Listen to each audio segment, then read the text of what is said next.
do that task on behalf of the driver program, and it will accumulate the driver program at the end. So I hope this is more clear, like what is the Spark. So Spark is working in these clusters, where clusters is nothing like multiple computers, and these computers has some kind of computing as well as storing capacity. So now each and every worker node will have same software, same JVM, and all this kind of stuff. So they can able to perform task on time, and they can result back it to master node or driver node.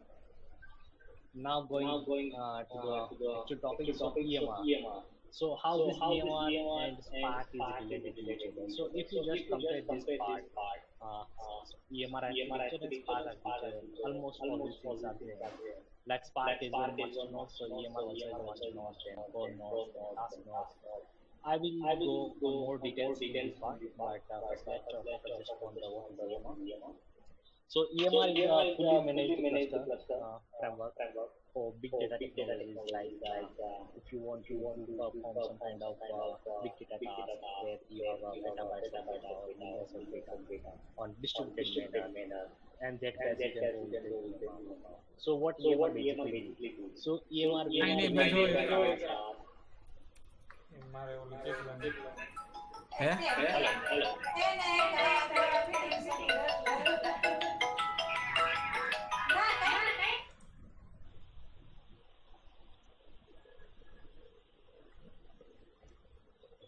sorry for this. Okay, so what is EMR? So as I told you, like it is like a framework for running a big data software on distributed manner. Now, when the word comes distributed means what? Like if you have petabytes of data, you cannot run that software. You cannot process that data on a single computer, right? So you have to divide your data in some distributed clusters, and each and every cluster node will be able to process their local data, and at the end it will accumulate all these things at the driver node or the master node. So this is called a distributed. Distributed means you have lots of data and you are distributing that data. You are monitoring that data, and all this data is process and competence at some nodes, and at the end you will get all these results back to your master node.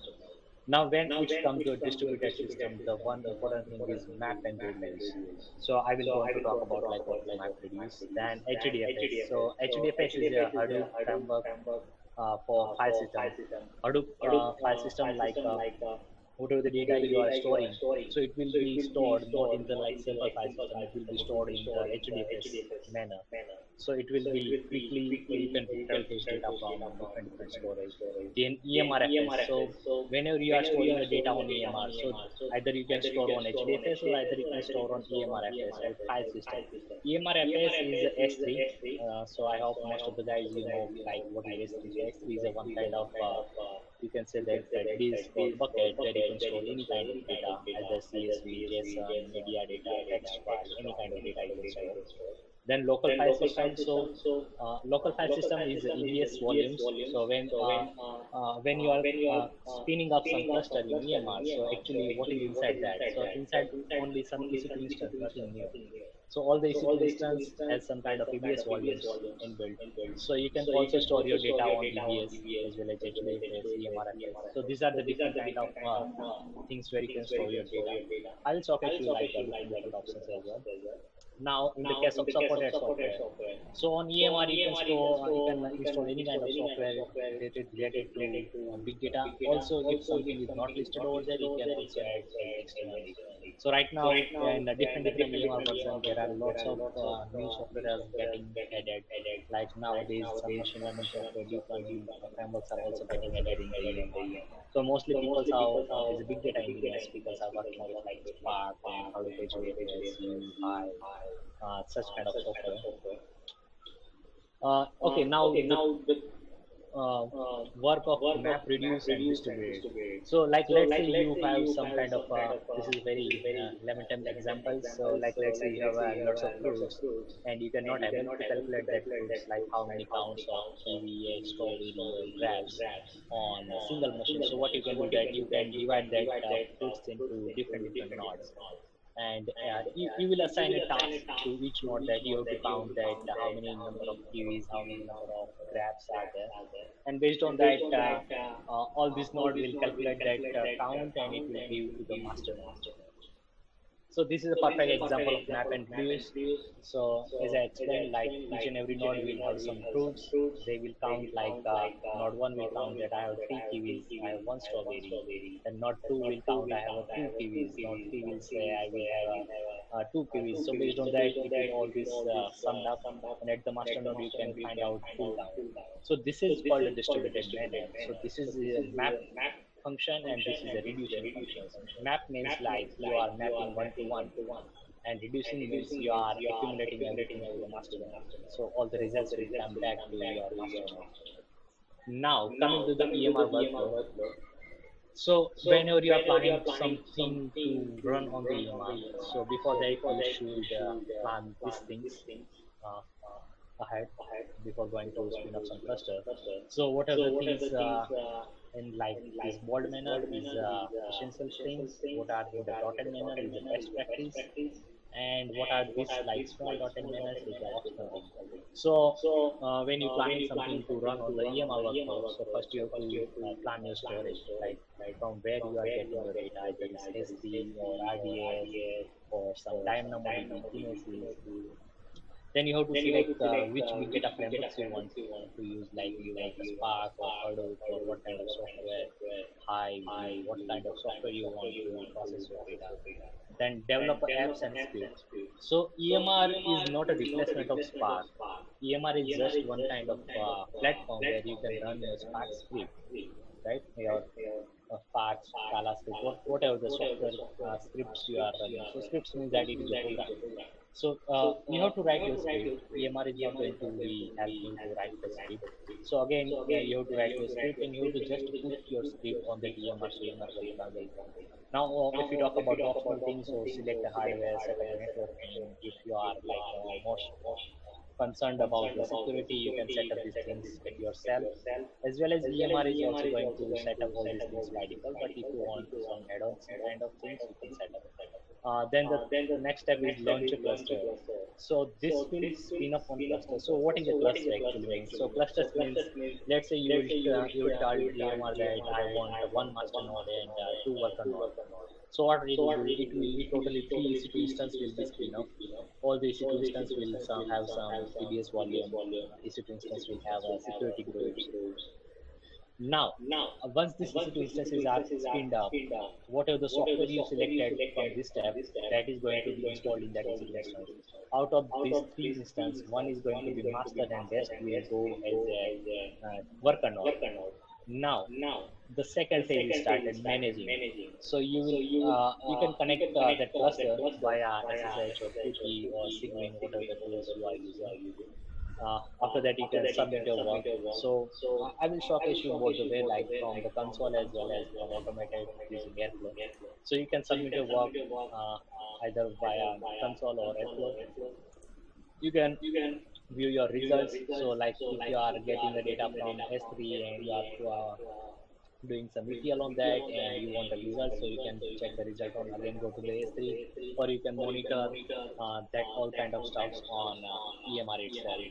If something is going to be failed, you can troubleshoot it, you can scale up, scale down, such kind of steps is coming in the manage. And the last step is cleanup, right? So everything in the cloud is going to be cost you something. So at the end, if you have no need of using any kind of structure, any kind of resources, you can clean up that. Now this is a simple life cycle of EMR. So first thing is launch the cluster. So once the cluster will launch, so it will do some bootstrapping steps. So bootstrapping steps means you can understand this is like installing a software on different EC2 instances. Like once that is successful, it is go to in the running stage. So running stage means that your EMR cluster is ready. Now it is just waiting for some steps, some tasks to be done. If you have some task, it will run. If you don't have that task, it will again go into the wait mode. Now, in the case of bootstrapping successful or not, right? So if you are installing some software and that software has some kind of issue, then it is going to be shut down. It is not going to on the running or awaiting state. Like if you have a two task and you want to add something more task, then again it is going to do loop cycle. Like it will wait for some time. User will add some steps, it will run, and at the end, if you don't have any task, you can terminate the cluster. Okay, now coming to the EMR architecture. So EMR architecture and Spark architecture, as I explained in the start, so it's look more similar. So again, EMR will have one master node or primary node, some core node, some task node. Now, primary node is responsible for different tasks, talking to databases, managing the resources, all this kind of stuff will be responsible. Primary node will be responsible for that. Core node has some capacity like talking to HDFS, like if you want to get a data or store data on the HDFS, then that Big that data will पर be जाना used by core node. Task node is है for big data supporting tasks when it is optional. Task node doesn't have the capacity to talk with HDFS system. So you can think that the task node is some bootstrapping to the core node. It is giving you some more efficiency to the core node. And core node and task node are directly monitored by the primary node. Okay, now there are two types of operations in the cluster EMR. So one is like transient and one is a long running. So before moving ahead, just a quick question. Am I audible properly and you guys getting the idea like what I am trying to convey here? Can somebody please ये let's say it is coming from S3. In that case, it is not going to be divided. You are not going to be utilizing parallel compression in that case. So one suggestion in that case is that EMR side is that like whenever you have some kind of task, either you can divide your file size into some smaller size, so it will leverage this parallel computing. Again, you can also do one thing like you can change your 128 MB exam मुझे to ना करना 64 MB. This is again one kind of configurations that you can do. So what it will do, it will enable your parallel computation, and that will be कोई आयु तो आज in office case of the EMR. Otherwise, it will be not going to खाली be पूछिए ना use with the EMR. Okay, some file compression algorithm and file types. So when you are storing some data on HDFS, so you can use ZZ, LZO, Snappy. These are the file compression algorithms. Some have some features, you can select one of them. Again, the file types. So you might be aware of like CSV and JSON is like very familiar nowadays, but Parquet, ORC, and everything is familiar in the big data. So Parquet is a columnar structure. So whenever you are trying to get some data from it, it is not going to be scan your full data set. It will just scan like what are the fields you want. Like if I give you a simple example, like if you have experience like select staff from employee table, right? So it is going to be scan your full employee table.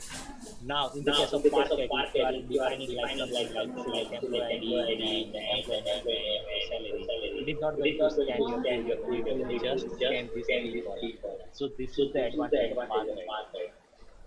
So it is a columnar structure. Whatever your data you have, it will be divided into different columns. Okay, so today I'm going to discuss about this architecture. I will also get to this part. So I will run one script on the EMR. That script will be get a data from IDS, and we will do some kind of ETL operations in this script, and we will store the data into S3. Again, we will read the data from S3 to Glue using the Glue, so we can get some data on the Glue database, and that is going to be accessed by Athena. This is the part like here. From Glue, you can transfer your data Glue to Snowflake or Redshift. So Snowflake and Redshift is a data warehouse.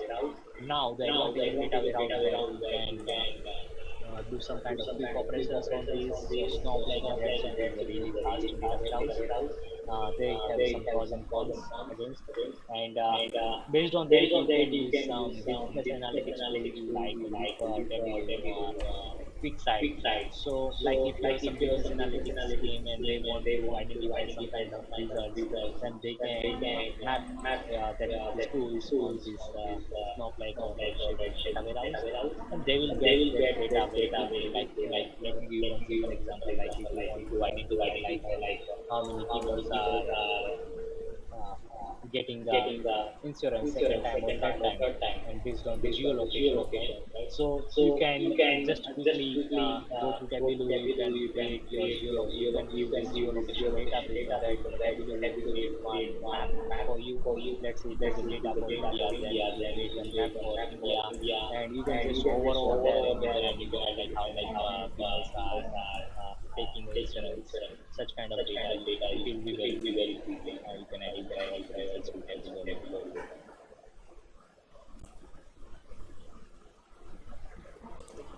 Okay, so now let's go to the demo. So before going to the demo, as I explained you, like I'm going to explain like I. Sharing it to the participant then meeting. Yeah, sure. I will share that. No issue. Thank you. So Chetan bhai, I have one question. Yeah.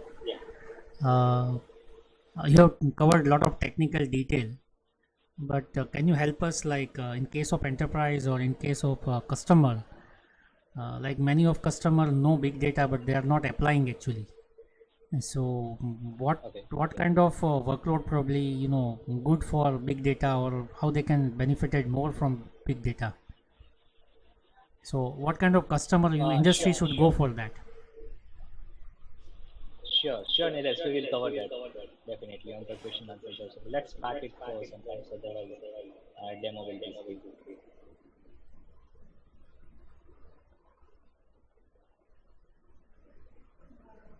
Okay, so this is a EMR. Here we have visibility to create a clusters. Okay, here this is a quick mode of creating a cluster. Let's go to the advanced options. Okay, so it has a 4 steps totally. I will walk you through each and everything, whatever I have covered in this slide. That's all things is going to be covered here. Okay, so EMR itself has different versions. Like recently 6.3 version is released, and these are the different version of EMR. This different version of EMR comes with some inbuilt software. Like right now you are seeing this many software. If I'm going to select some different version, this software change will be changed. Like what are the set of softwares it will going to be changed. Okay, so now I'm going to select like what are the software I require. So I will go with Hadoop. I don't require Hive right now. I will just go with Hadoop and Spark for this demo. And here it is some configurations, like if you have some JSON configurations, you can directly just put here. So this configuration is going to be applied on this software, whatever the softwares you are going to be select. Here you have a use case of AWS Glue Data Catalog. I will talking more about like what is Glue Data Catalog. So Glue Data Catalog means that whenever I am reading some data from IDS to S3, my S3 should be enabled for Athena, such kind of things. Like Athena is like you can query directly on the S3, like SQL query you can directly do on the S3. So if you just select here the Hive, you will have 2 options, like you can use your Spark catalog as well as Hive data table catalog. Okay, then here is some steps. I will walk you through. Let's first spin up this cluster and then we can go like steps. Okay, rest of the details I'm not touching right now. Okay, here the cluster composition. So this is a step like what kind of hardware you want is your clusters. So uniform instance and instance split. So uniform instance means like if I am going to select 5 worker nodes, then all worker nodes will be same kind of family. If it is an instance split, then you will have like you want on demand as a 2 and on spot as a 1, right? So this is the difference between instance split and uniform. Now uniform instance I'm going to select right now. Here you have like you can rename this master node core node. You can change here instance family. So here all these family types, if you go through it like c1.medium, it is comes with 350 ssd, 350 gb ssd and 1.7 gb as a memory. So this is definitely storage optimized cluster, storage optimized family. And like based on that, let's say you want more cores, like uh, this is definitely going to be cost you more, just because of that it is 129 GB as a memory and 96 cores, and it is comes only with EBS. So these are the different options you can select according to your use cases. what are the options you want. So for this demo, we are going to use this M5 Expo. It has a 4 cores and 16 GB memory and some EBS storage. So EBS storage is a 64 GB. So whenever you spin up these clusters, you will have a 64 GB of storage capacity on this master node. I am going to select, let's say, 3 instances of a core node, then it will spin up total 1 master and 3 cores. So total 4 instances will be spin up. This is again the same family type. Now here you can see here like you have a option for on demand or spot. So if I'm just hovering here, so you can see that it is also showing me spot instance price like 0.069 dollar for hour. So it is like a very less compared to the on demand. So let's select the spot instance. So here this is totally configurations. I am going with 1+3 4 EC2 instance. All will be on the spot. Here you can also select like maximum price per instance per hour. Like if this is spot instance means what it is like some kind of bidding mechanism.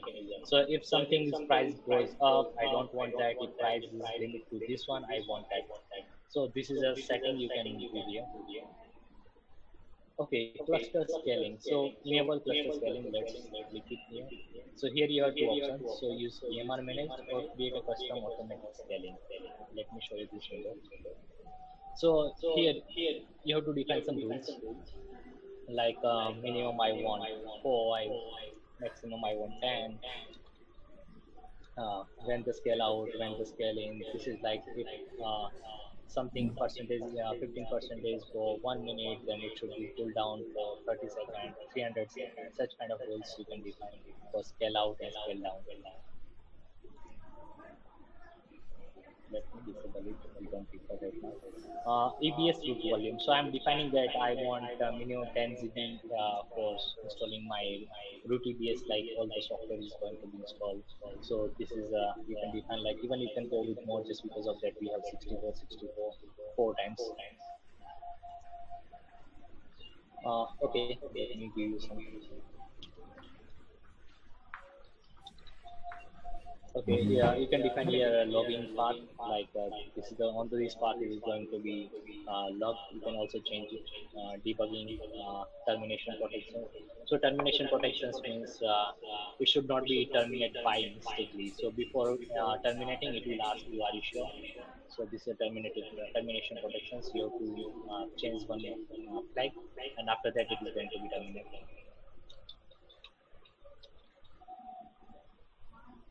Okay, bootstrap actions. So bootstrap actions is something like before my EC2 instances are getting up and whenever the time of installing Spark and all this software on EC2 instance, I want something as a some predefined. Let me give you example like in our use cases we want that MySQL JDBC driver should be there on EC2 instance. So before that Spark instances get up, I want the driver. So I got one give SSH script I will show you. So I will give a script path here, define it. Okay, let me show you first what is the script. Okay, so this is a script. So what I'm doing is that I want to download this MySQL jar from this repo. I'm giving that Hadoop as it will be like base path. So I'm giving like owner permission to it. I'm going to create one extra jars folder on it.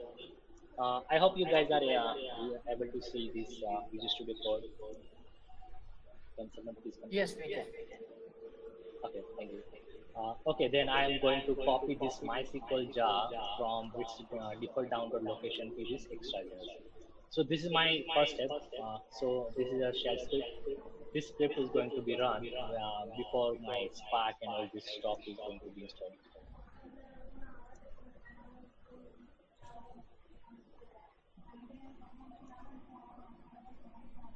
I had already put these files on three locations, so I'm just using that path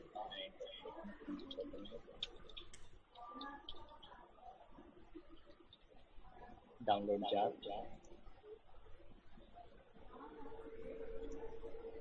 Okay, now if you want to connect this EC2 instance, yes or no, so based on that you can select your key. So this is a primary key that I had saved in my machine. So I'm selecting that using this key I can able to access my EC2 instance. Here are some like security measures, like if you want what are kind of roles and this all this tips scaling that can change. Here also masters and core node from which security group. So by default, I'm not changing anything. So I'm also going to show you like what is security groups and all these stuff. So now I just click on this create a clusters. So you can see that cluster is going to be spinned up, and it will require 5 to 7 minutes. So it will spin up for EC2 instance. It will going to download that software in that instance, and it will have a different state. You can see here that master is provisioning, core is provisioning, this is the instance. So let's wait for some time, and meanwhile, let me show you.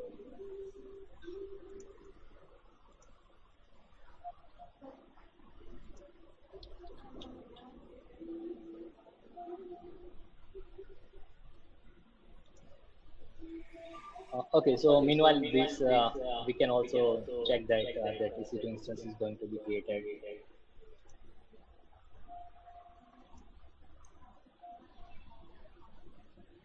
See here, these are the EC2 instance that is getting triggered. So M5, M5, and right now, until and unless it is not going to be initialized, our EMR cluster is not going to be in the second step.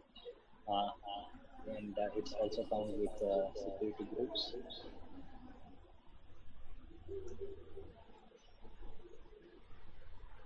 Okay, so right now only these slabs instance are up, and also master instance is going to be done sometimes.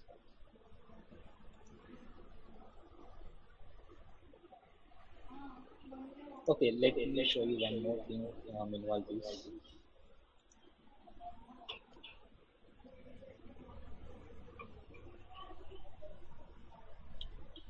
Okay, now once this stat is going to be changed, here you will have one IP address to connect with your master node, and we will connect that node using SSH.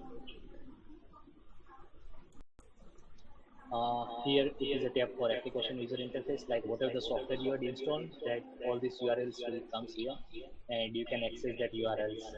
Like if you want to see a Spark UI or Spark history server, Yarn server, that all kind of things will comes here. Monitoring, like you can monitor real time, like is it idle, or how many container is allocated and apps failed or completed. All these stuffs will be here. Hardware, so like what are the hardware we had configured. So right now it is in provisioning state. It will take 5 to 7 minutes. Configurations, so I had selected like AWS Blue Data Catalog, so it has automatically added these things.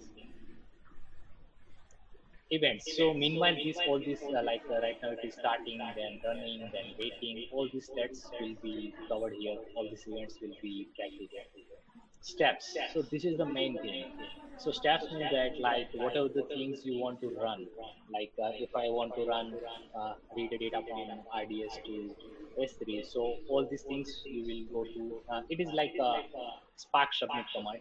Like if you're familiar with the Spark, you can go with like a Spark submit, and you have to define your script. If you have some external jars, we will go through it. Bootstrap action. So we had given this bootstrap action, like you have to download a jar from this profession and store it. Okay, now this is available. So let me connect with you.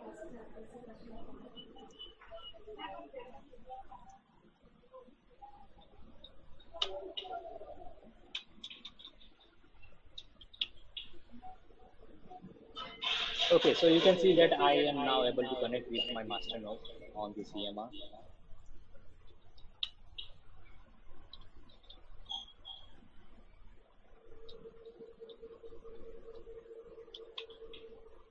See, in our script, I defined that I have to create this extra jar as a folder, and this MySQL jar should be moved to this folder. So here you can see that it has created extra jar. Let's see whether that file is downloaded. Yeah, that MySQL is getting downloaded just because of that. From our bootstrap action, I defined that we have to download this. Now, one more script I'm going to show that is like copy to Spark.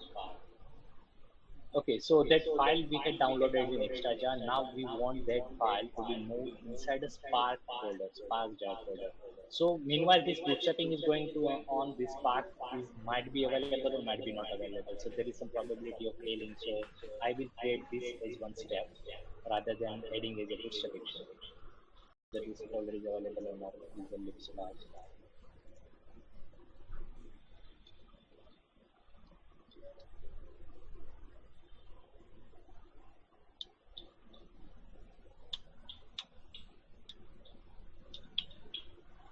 Yeah, you can see that whatever the software you had selected, that all the software will be available. They had created Spark folder, they had downloaded Python,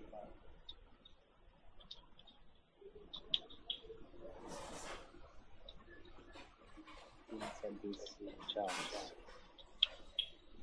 Okay, so this is all this available by default jar that is coming from this path.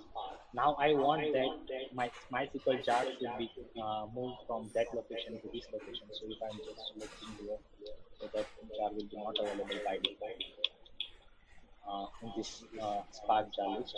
So I will add one step to move that jar here. So still it is in bootstrapping step.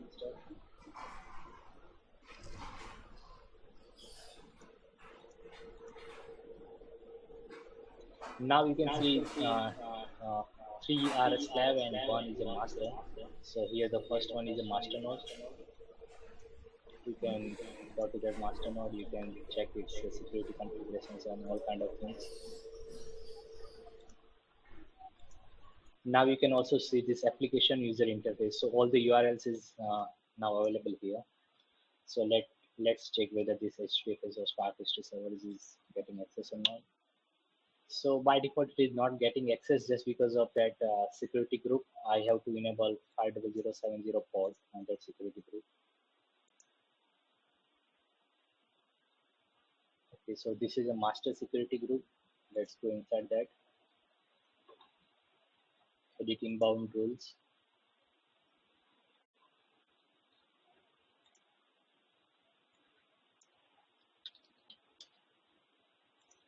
And right now I'm giving the like from anywhere.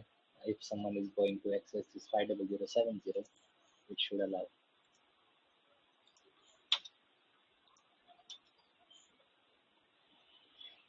So now you can see that this is running from our EC2 instance, and this Hadoop software is getting installed in that EC2 instance.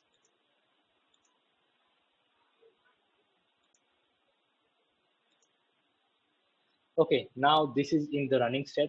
So you can check here, just to it. So all the instances running step, here the steps. So first step is getting completed. So it is by default a step for uh, enabling the Hadoop debugging. Now let me add our step.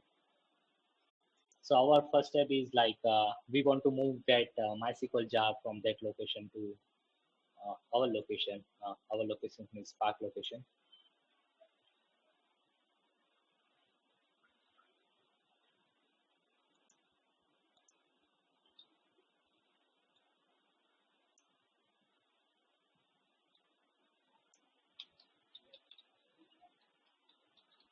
Command runner.jar.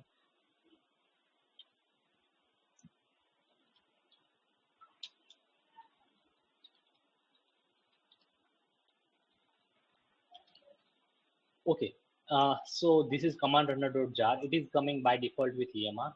So whatever the things you are defining here, like as arguments, it is going to be primary focus on that. You don't need to worry about this. Like if you are using some custom jars, you have to just define here like command runner.jar. It is by default getting run from EMR itself.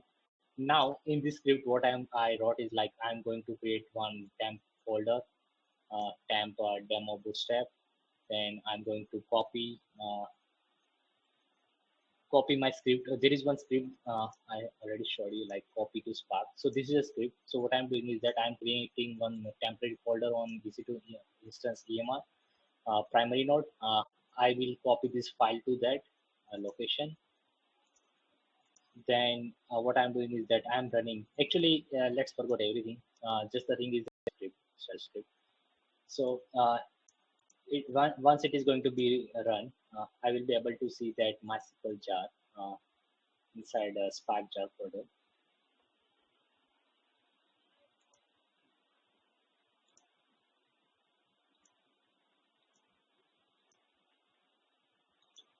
So it is going to be run. Right now it is in waiting state. It will start automatically. No need to be triggered explicitly.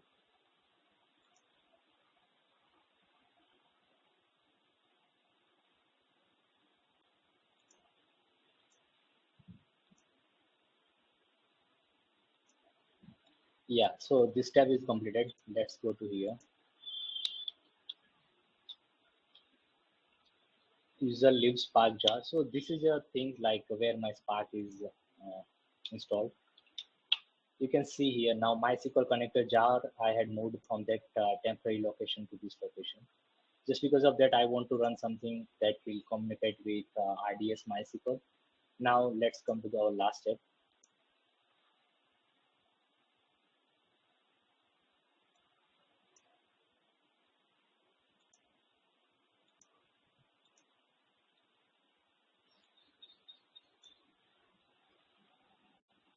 Okay, here the add steps. There is a two types of, in total three types of steps is there: custom jar, streaming application, and Spark application.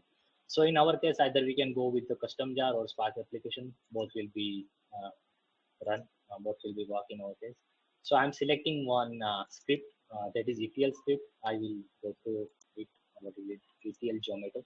So I had downloaded some Zomato data on one RDS, and I am going to take that data from RDS and doing some ETL kind of steps on that. And again, it is going to be stored at some S3 location. So before moving that, let me just walk you through, like, this is custom jar. I'm giving some name here. So I've given a ETL step. This is a driver class path. So I am saying that from this location. So this is the location where I had moved my MySQL. So I'm getting that like the driver class path is this. You have to run this script. And this is my script path, ETL Zomato.py. Okay, let me show you like what is in ETL Zomato. Okay, so this is one file that I had put into S3 location. So this is nothing new. It's a PySpark only. What was the important library I had stored it, imported it. I'm defining like main class, extract function, transform function, and load function. So from main, like I'm initializing Spark context. So Spark will be starting from here. I'm giving that like I want this metadata information, this some logging. Then I'm calling extract function. I'm passing that Spark context to that extract function. In extract functions, what I'm doing is that I had used this RDS. So this is RDS, I will show you. So in this RDS, I had stored some Zomato data, and this is a DP name, Bangalore Zomato. The data set is taken from Kaggle, and this is my table name, Zomato dataset. So what I'm doing is that I'm just hitting this URL. If you are like coming from the Java background, you might be more like JDBC, ODBC, and you have to hit this URL and such kind of stuff. So same kind of stuff is here. I'm giving like spark.read from this URL, and this is my driver com.jdbc driver. This is my table name, this is my admin, this is my password, and it will load the data into this data frame. I'm just returning the data from extract function. Second is transform function. So I'm doing some kind of basic transformation. So I'm renaming some columns.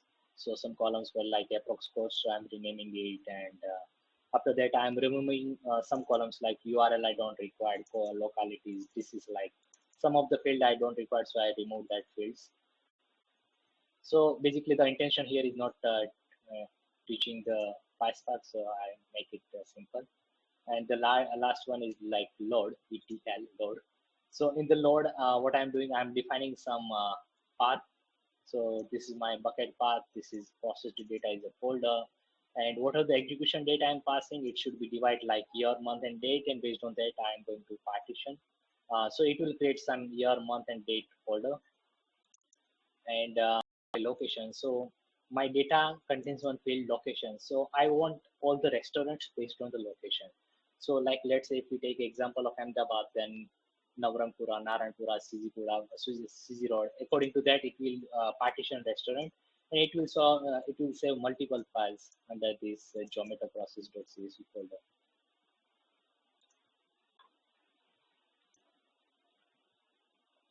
Okay, so this is get failed. Here some logs will be coming after 15-20 minutes. And meanwhile, you can also check here in the application user interface. If you just refresh this.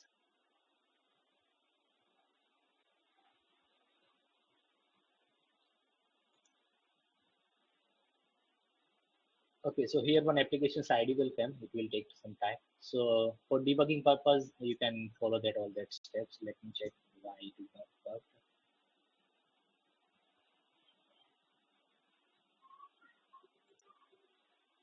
Okay, let me give you just Spark application.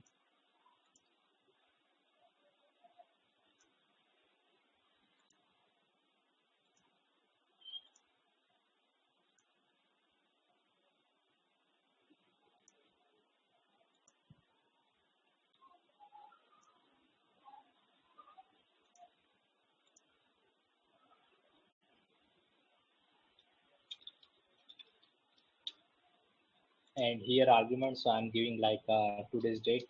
So based on today's date, it will create some folder structure.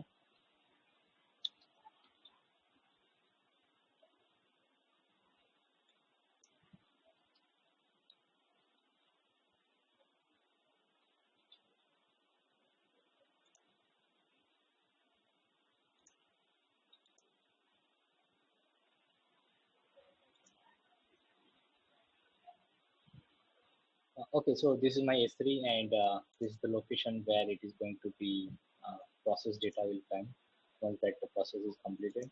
So here it will divide based on my execution date. It will automatically divide year, month, and date. And right now there is no 28. If that step is going to be success, that new folder will come here.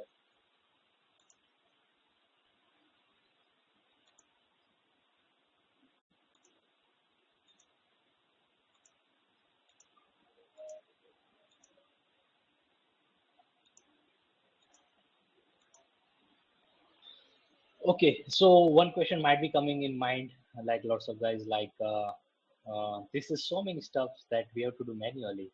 Can we do something like automatically? Yes, of course. So let me show you something.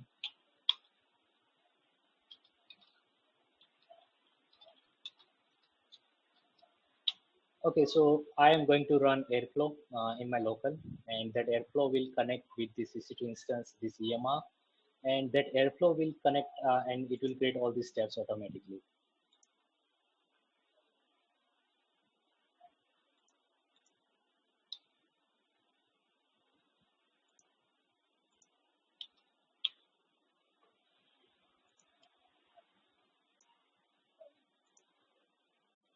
Okay, again it's failed, no issue. We'll check it later.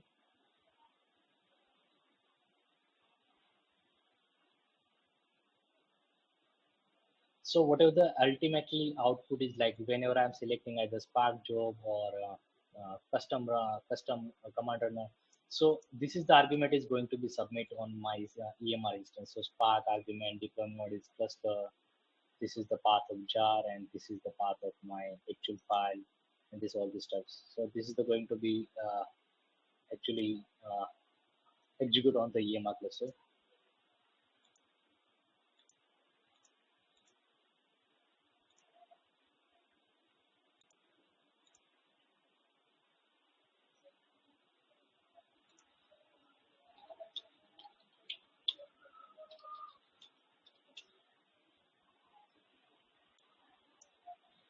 Okay, so it will take 1 or 2 minutes to airflow to up. Okay, so meanwhile, let me show you like something in the airflow. It's a really interesting tool, airflow. So today I'm not going to cover the airflow but I will just show you some major things. So here I have defined all the things like upload files to S3. So my first step will be it will upload files to S3. Then it will move jar to Spark folder. and it will wait for some time, like until that step is completed. So it is a step sensor. Then run ETL main job. So whatever my main job is, like that ETL Zomato pipeline, it will going to be run in that. Again, the step sensor. So step sensor will wait until that job is completed. Then terminate job flow. So at the end, that cluster will go down. So this everything is going to be programmatically run, and I am giving some dependencies. So this is my first step: upload to S3. Create a cluster is my second step. Move to jar to Spark. This is my third step. So I wrote everything as a programmatically way. Okay, just a minute. I am setting some variables that is going to be used in my Airflow pipeline.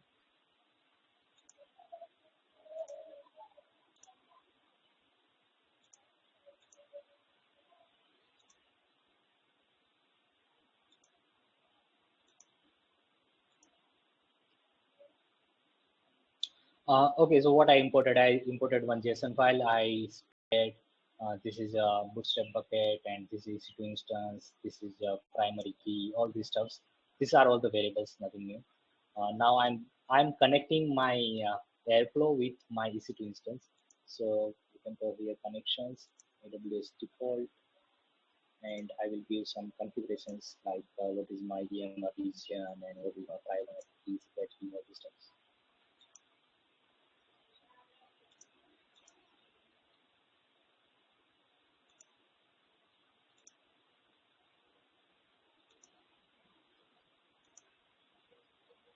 Okay, so this is a very pretty UI of Airflow.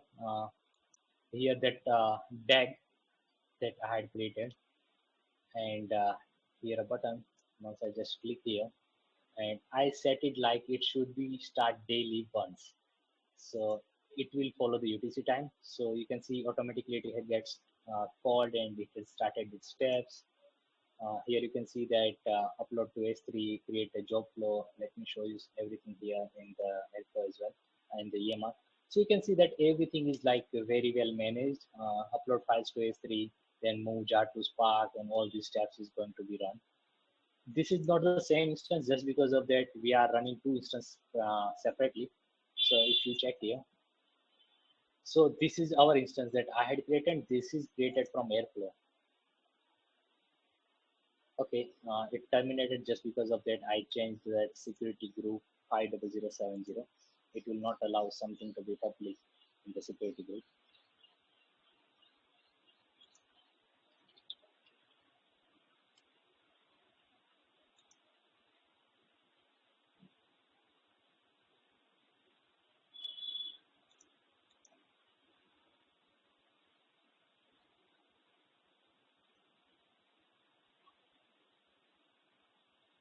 This is my master security group. Editing bound to. I will delete that extra code that I had added. So, and now I will. So you can see here that it is also giving me that this red means that job is failed. So this one DAG is cycle is completed, something is failed, so it stopped, and now you can manually trigger it from here. So again, everything will be start automatically. It will create a cluster, some of these stuffs.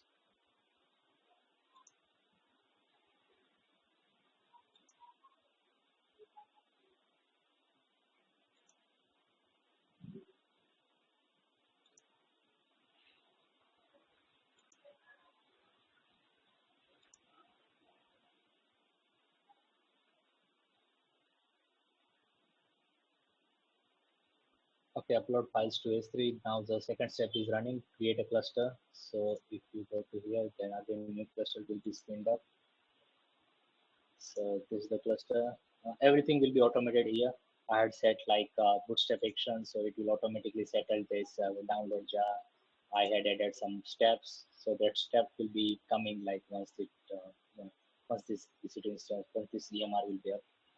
So I hope am I making sense here? Like this is the automated way, and that the first way was the manual way. Okay, now let's go to quickly on glue. We don't have much time.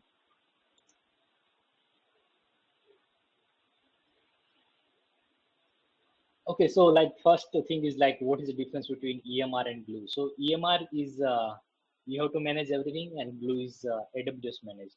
So obviously it will comes with some costing, like you have to pay more amount than that EMR. But the thing is that the glue is coming with lots of features. You can even in some cases you don't need to write so many code. It will able to write some code instead of, and you can have to less configure everything. Like in EC2 you have to configure so many things, but in the glue it will comes with so many things already configured. Here you don't need to be worry about the spin of the clusters or EC2 instance or security groups. Everything is managed by AWS itself. So let's create some dumb text database.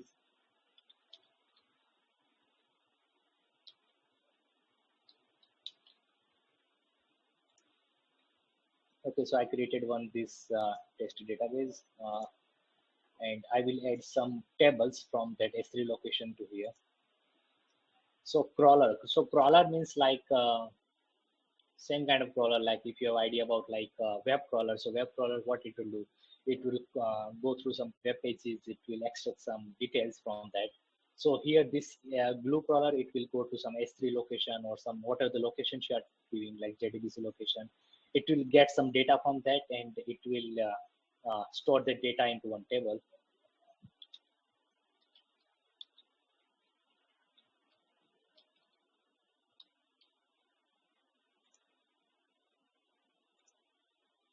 Okay, here you have to define a path from which paths you want to plot this data. Okay, so let's take some of the pre-processed data.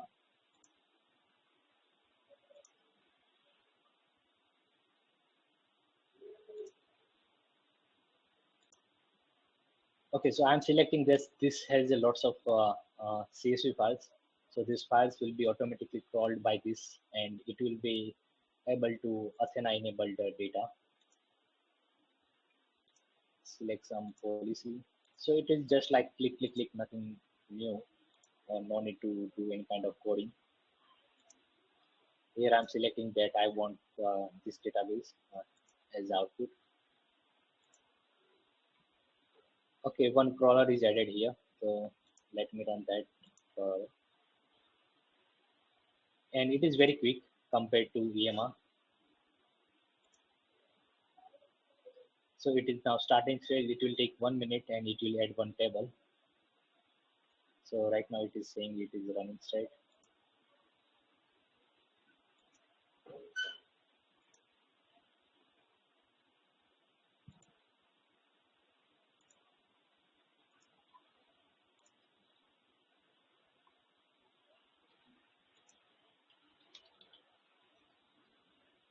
Okay, so last but not least, Athena. So Athena is nothing. You can just imagine this. S3 is your SQL database, and Athena is just you can write some query on that on S3 database.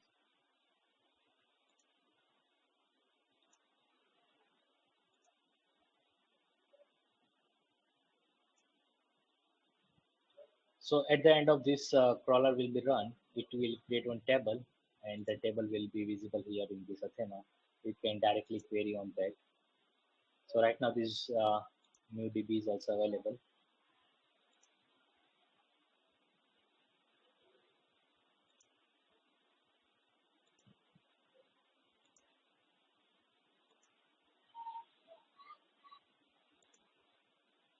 Okay, and this is the clusters that is created by, okay, let me terminate this. Okay, I told you like termination protection. So whenever you terminate, you have to change one flag. So just because of that, by mistake, some clusters should not be terminated. Otherwise, it may be loss of some data or loss of some processing and costing as well. So this is the cluster that is bootstrapped from our this Airflow instance.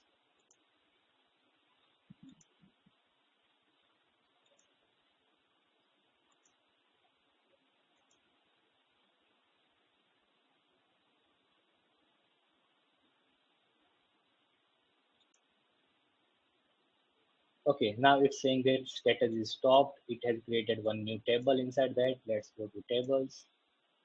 And this is the table. Here all the schema. So these are the schema that is that is fetched from that S3 location. You can check that schema. You can edit that schema, and that table that we had already crawled. That table will be available under this Zomato DB, and this is the table. You can directly query here that table, and all the data will be directly available to you. So you can consider this as like let's say you have something in S3 and you want to view that data using this SQL mechanism, like you want to do some group by, you want to visualize some data. So mostly the Athena is used by developers. It is not going to be used by business analytics persons or other persons. So mostly for developer perspective, you can check like what are the columns, what any kind of operations you want to do. So this is the quick way to access your data whichever is in S3.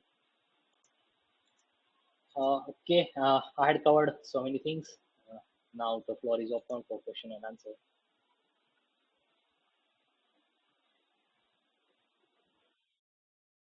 Hey, Chetan, basic question. Yeah, You please. covered EMR, then there is glue. I understand Athena. Yeah. But then there is another data where, I mean, what I'm trying to understand is EMR and glue is basically kind of a or framework, if I can, right? Yeah, you can say that. But just when you process that, you can do that using this EMR and glue. Right. But the thing is that glue is in the glue. You don't need to be worried about like everything. Everything is already available to you. Correct. So EMR is kind of infrastructure as a service. Glue is AWS managed or kind of platform as a service, if I can. Right. Yeah. And now, let what me is show the you. difference? Yeah. Sorry. Yeah. Please go ahead. Please go ahead. Okay. So what is the difference between EMR or Glue and Redshift, which is data warehousing platform from AWS? Okay, so Redshift, you can understand it like, let's say it is a database where you can store unlimited data, right? You can query over that. But in the real architecture of the big data, most of the people are using Redshift as a end thing. Like, oh, from the Redshift there is nothing. Like in my PPT, you can see that Redshift it can be able to access like for BI and or you can consider it is like data storage or data warehouse. Warehouse means that you can store any number of data. What like all the data, like some data are not now in useful, so you can just dump that data over there. Right. Okay, so And you are saying now the case of, EMR. yeah. So Please you go. are saying EMR is basically more for processing power versus Yes. Redshift would be more from the storing perspective. Yeah, storing perspective and like let's say you have petabytes of data and you want to do some quick analysis on that, you can do using Snowflake or Redshift. It will be very quick compared to Athena or compared to RDS.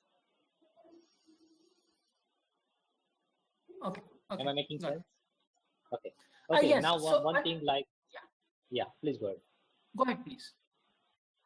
Okay, so one thing might be comes in mind like what we can apart from this what we can do with is glue. So glue is like very fantastic thing. You can okay, let me show you something else more UI.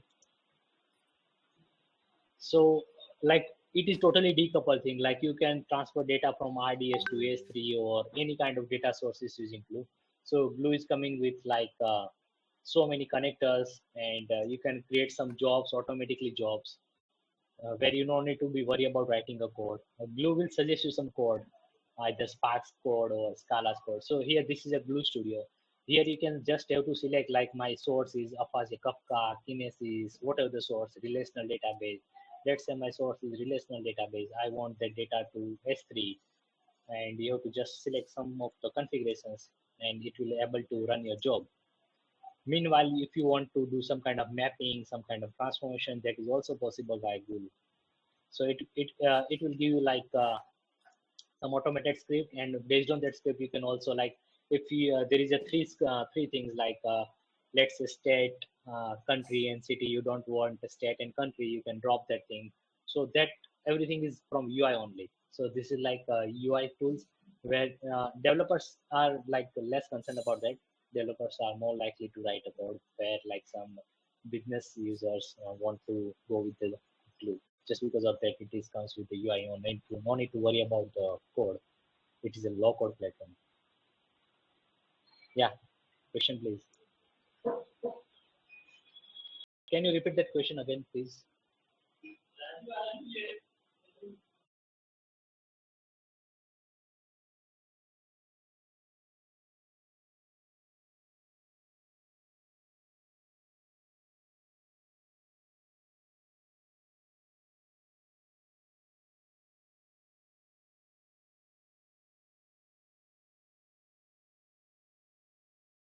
Okay, so when like if you have a very small data set and it is very infrequent, like let's say you have to run one job once in a month or twice in a month, and there is no like any kind of hurdles or not a data critical problem. In that case, you can go with your like whatever the old legacy system is there. But something you want to be automated, something you want like upscale, up down, and you are really worry about data security, you can definitely go with the EMR. Just because of that, you have to just worry about your script, your whatever the data you fed in and whatever the data you are getting out. Rest all the part is AWS managed. I hope you got the answer. Like as I told you, like so airflow is there. Like if you want something job to be run automatically at every 5 minutes, you have to just define one cron scheduler in the airflow. It will automatically run that job every 5 minutes. You no need to worry about everything. It will automatically scale up, scale down, EC2 instance, all this kind of stuff.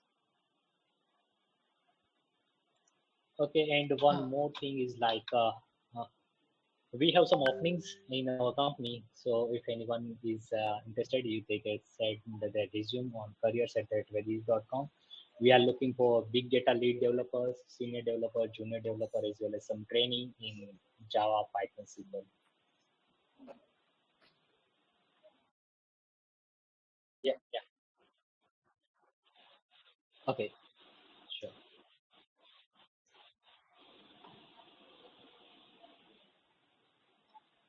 Is this Athena used for any CSV to convert in database? Yes. Using Athena, you can convert any CSV to as like a database. It's not only like CSV. You can convert Parquet, Euro, anything in your S3. You can convert it to database. Hey, Chetan, one more question. If you can open one of those slides where you have shown the architecture of a master node, core node, and the task node. You can you please go there?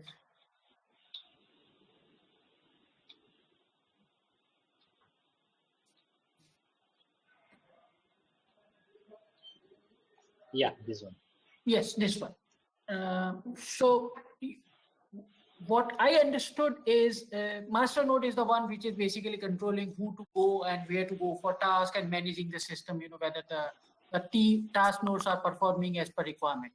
Now you said core Right. nodes are the one which are attached to the Hadoop file system or EMR file system or storage file system, versus Right. the task node are primary responsibilities are working and managing those tasks and getting it completed. So when Yes. ultimately the processing is of data. Some data is coming, it is processing it, and then basically output is getting stored somewhere. So are you saying once the request comes or the data comes, first it comes to the core, or does it go to task? Task performs, outcome gets come to core, and core stores it in SDFS. I'm just trying to understand that flow from master to core to task. Okay, got it. Okay, so master node is responsible for managing all of these things. Now the thing is regarding the communication with HDFS, like either it is a core node or it is a task node, right? So only core node has a capability to talk with HDFS or S3 file system or anything. But the task node is that like again, one thing is that like you don't need to be worried about all these things.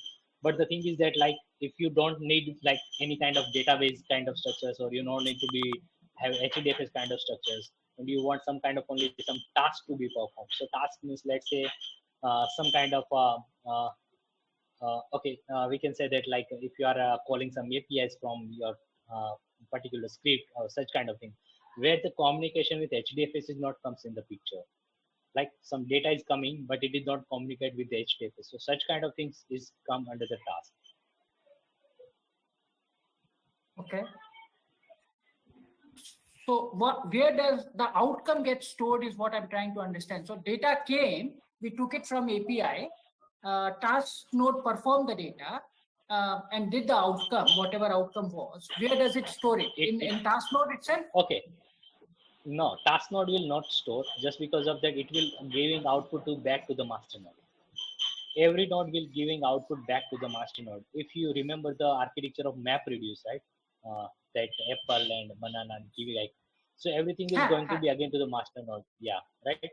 So whatever the task is performed, it is going giving result back to the master node, and master node will either it is storing on the S3, or it will just showing something in a script or something in result. That all these stuffs will be done by here. Okay. So, and I'm sorry, I keep following up the next question. So if data is directly coming from API, task node is performing it, core node is not required, technically speaking. That is not possible, just because of if you see the below architecture. So something is like, it is additional to the core node. Task node is additional to the core node. So anyhow, it is something is going to be performed here. It is going through the core node, through the master node. Okay. Okay. Got it. Thank you. So it is like optional and some like additional features that is given to perform the core node task. Okay. Thank you. Yes, Chetan, on the same question, just adding up. So for basic operations, like if we are reading from HDFS or S3, and we are doing we are performing any calculations, right? So we don't even need task node in that sense, right? The master node and the core node will be perfectly fine to do the calculation for us, right? We don't need task node. Yeah, right, of course. Task node is just optional. Yeah, because in normal right, we don't have this separate kind of structure we only have master node and save for that. Yeah. Yeah, thank you.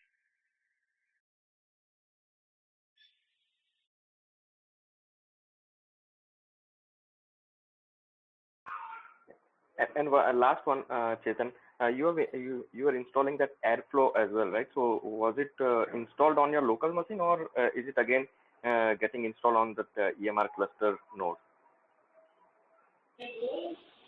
Okay, that Airflow is installed in my local machine. You can see here localhost 8080.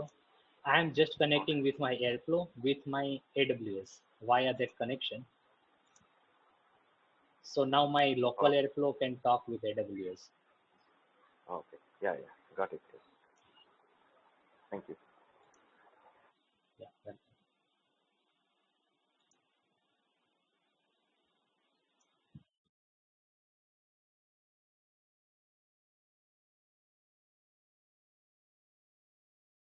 Yes, Nitish. So Nitish, you will share the presentation that Chetan Bhai was sharing.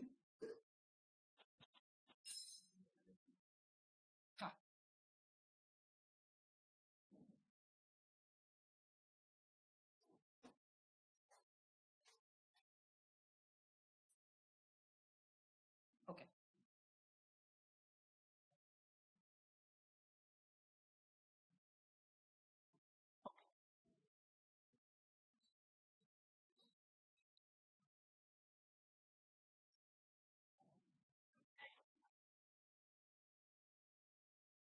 Okay.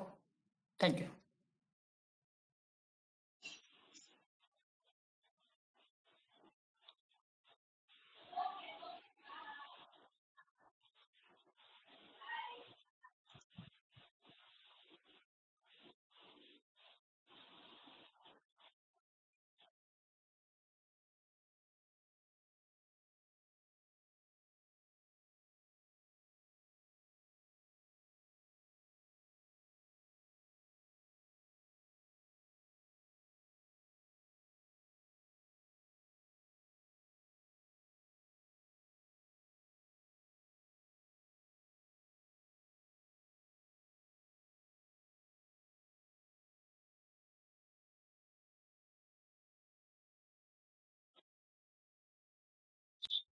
Sure. Thank you all. Thank you all, guys. And thank you, Nilesh bhai. Yeah. Thank you. Bye bye. Thank you very much, Chetan.